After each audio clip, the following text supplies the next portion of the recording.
the company started November 2015 then?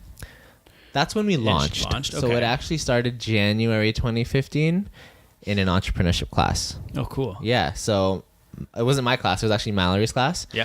So the class objective was to create a business that you may potentially continue after the class, right? So then at the time, Mallory and I were both workout partners, and we were both entrepreneurial, and we kind of knew we wanted to try and create a business in fitness or powerlifting. So she took that opportunity to ask if I wanted to join her in the class. To me, it wasn't really about the class. It was just like an opportunity to start a business.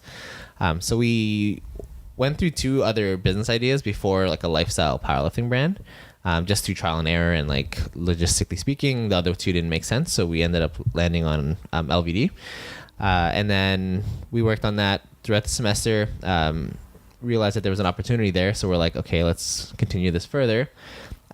Created our social media during the summer, worked on our brand guide. That took a long time because we're an e-commerce brand, right? So the first thing that the customers are going to interact with is your social media, right? Like your digital presence. So to us, branding was very important. So we spent like almost 3 months on just the branding alone. And then come September, we printed our first 100 shirts. And that was like the do or die moment, right? So we told ourselves, if we could sell 100 t-shirts, we're going to continue with this business. If we can't sell 100 t-shirts, then scrap it and move to the next. We ended up selling 100 t-shirts plus a back order. So we had people asking us for shirts and we didn't even have inventory for it. So we're like, okay, we got to get this thing going. October, we worked on the back end. So we got our business license, we got our website going. And then November is when we launched.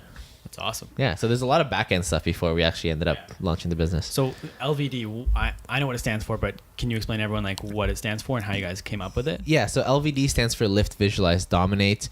And that's essentially the process in lifting from like working out every day to competing at like the world level, or like not the world level for everyone, but like just competing, right? So it's like you do your lifting day in, day out, and then the day of competition, you do a lot of visualizing, right? Like that's one really good way to create success, is to visualize your goals before that you actually do them, and then you go out there and dominate on the platform. But that could actually go further than lifting itself. To me, it's just like it could be applied to anything. So like school, right? Like you do all your work, you visualize before your exam, and then you go dominate your exam, right? So it could be applied to almost anything in life. Yeah. And then so when you sold those first 150 shirts, I guess? 100 shirts. 100 shirts in the back order? Yep. That was at one weekend, right? Kind of when... that was like 2 to 3 weeks. Okay. Yeah, but one of the weekends we had an event, like we went to an event, set up shop, and like sold in person. And then the rest was more kind of friends and family and in person. Like we sold our shirts for $20 and we were just like, do you want to support? Like, do you like our idea? Do you like our designs? And a lot of people really clicked with them. I don't know. Yeah. Yeah, it was really cool. That's awesome though. And so when you printed the first 100, was it all the same design? All the same design. Literally just our logo on a black shirt. Yeah. Yeah. So just like plain black with like the logo like kind of in the middle? Yep. And it was more so we were selling our message. So we provide a month of clean water for every item sold, and we do that through our charity partner, WaterAid Canada. But along the years, we've also done work with other charities, and we're kind of moving towards that way. Just overall, contributing a percentage of our sales to a cause.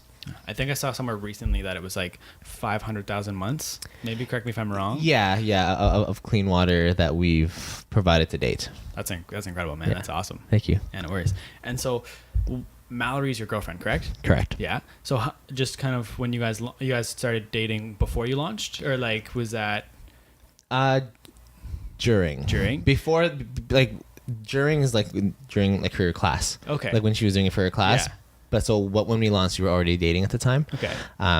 Great idea though, like start a business and then start dating someone. But yeah, that was already like happening. It wasn't like, oh, let's start a business and date at the same time. Like it just kind of all happened. But yeah, we are dating. So like working with Your girlfriend, how does that work? Like, what's the dynamic like? It's pretty cool. She's like a marketing geek. Like that's all she does. And I'm more like number driven, so like analytics. And we just play off our skills and our like characteristics kind of. I'm very much I'm like out there, like I want to do so many things, and it's like sometimes they're like not even realistic, and she's like very like realistic, and we kind of meet halfway, right? So like I'll have this great idea, she'll be like, I don't know about that, and I'm like, okay, let's like maybe it could work if we try this. So we very much complement each other in business, and I think that's a very good trait, and we didn't really see that at the beginning. We just kind of went into it, but looking back at it, it definitely helped a lot, because if you were both into marketing and didn't know anything about numbers or the back end, we'd really be suffering on that end of the business, and that we could like butt heads on the marketing end, or it's just that two heads are better than one, right? But if two heads are the same head, then technically it's still like one, right? So looking back at it, it really worked out. That's good. And then when you launched, was it just the two of you, or did you have anyone else kind of helping out? When we launched, it was just the two of us. Yeah. Yep. So you guys designed the shirts and logos your own? Yep. Yeah. We'd draw them up on paper, put them on Microsoft Paint. Awesome. And we still do paint. Really? Yep. Well, we do it, but then we always send it off to a graphic designer to make it like official. But to us, like we could design everything on paint the way like minimally, and then the designer could just like finish it off, and we'll send it off for production. So those first shirts, like, was the logo pulled directly from Paint then, or did you send it to like Fiverr or something to get it done? So our logo, we worked with a graphic designing company from Ottawa. So that logo was just the logo they created for us, and we just like slapped it on a shirt. Basically, it's LVD then, essentially is what the logo is, but just kind of stylized Kind a of, little bit. yeah, abstract. Actually, it was the original logo was that it had like a D part connected to the V, so it was like V, but then it finished off with like a D. But to us, we didn't like it. Yeah. It looked too much like a wrench, and we actually scrapped that logo. And then we were looking at other ones, and then I was just playing on my computer. I'm like, what if we take that thing? 'Cause it was bothering me that it wasn't symmetrical, right? So we took it off to make it symmetrical, and then for some reason it just like really clicked. Like that little change ended up being our logo. But yeah. So when you printed them, how did you print them? Did you like order them online or work with a local company? Worked with a local company that I think Mallory worked with them in high school for like her prom. She already had a contact there, so yeah, local company. Yeah, and then the other thing. So was your website? Was it like a Shopify website? Shopify right away. Yeah. Yeah. Kind of biased because Shopify's from Ottawa. We're both entrepreneurial, right? So obviously we knew about Shopify. And we just wanted to use the platform because it's an Ottawa company, right? So Shopify then and Shopify now, and we still like promote Shopify as much as we can. We love Shopify. Yeah, it's an awesome company. Yeah. I saw Mallory was just there speaking, right? She was, yeah. It was really cool. They reached out to us to have her as a panelist at one of their events. Basically, they bring all their gurus, like their customer support, into town and just do like a week-long event.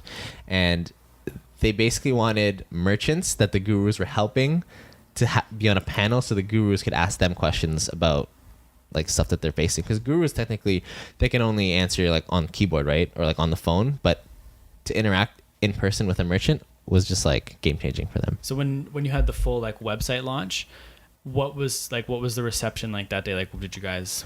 Like, were you blown out? Zero traffic, zero sales. Really? Yeah. So how long did it take for that first web sale? Probably about a month until we got like our first website sale, and that was like one of our friends from Toronto wanted to buy, so he had to buy online because like we weren't in person, so then we had to ship it to him and whatnot, right? But that was probably the first one. It was really interesting because like we were like, okay, let's launch this website and then we'll just sell online. We soon realized that nobody knows who we are. It's not like we have a storefront in a really busy street where people could just walk by, see our logos, like, oh, this is kind of cool, and walk in, right?